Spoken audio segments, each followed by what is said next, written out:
Toute l'après-midi, si vous avez regardé les programmes d'Antenne 2, vous avez eu droit à toutes sortes de jeux et de démonstrations qui vous ont révélé les trouvailles et les merveilles de la vidéo. À l'occasion du VidCom, le salon professionnel des industries de la communication qui se tient à Cannes, Georges Leclerc revient maintenant sur un marché en pleine explosion, celui des jeux vidéo qui ne vise pas que les enfants.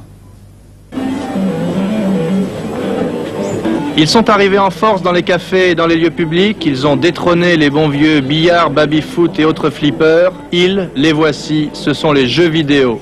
Ils deviennent si nombreux que c'est devenu une activité économique majeure, à la fois dans le domaine des loisirs et dans le domaine de l'électronique. Et avec l'irruption cette fois-ci à la maison, ces jeux vidéo passent de 20 000 en 1980 à plus de 500 000 cette année. Du coup, c'est un marché énorme qui s'ouvre devant les industriels et les salons comme le MIGID à Cannes leur deviennent consacrés. Mais déjà après 2 ans de carrière, le jeu vidéo connaît des jours sombres.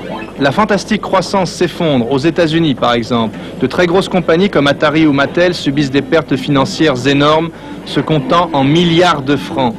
Cette vague va-t-elle toucher la France? Pas forcément, disent les spécialistes, qui rappellent que MIGID veut dire Marché international du jeu vidéo et de l'informatique individuelle et domestique, et il compte beaucoup sur le micro-ordinateur pour sauver cette industrie.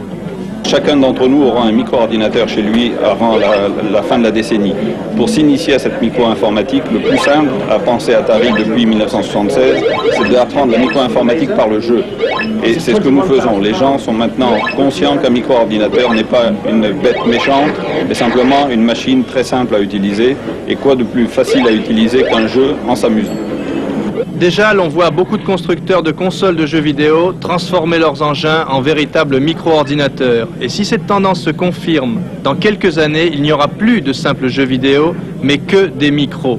Voilà pourquoi Antenne 2 a choisi de plus en plus d'utiliser ces micro-ordinateurs, à la fois dans ses émissions, et aussi comme moyen d'initiation des téléspectateurs à ce nouvel instrument d'éducation. Les professionnels de la communication ont lancé aujourd'hui un appel au chef de l'État pour qu'il mette fin aux mesures fiscales répressives qui, selon eux, visent les industries françaises dans ce domaine.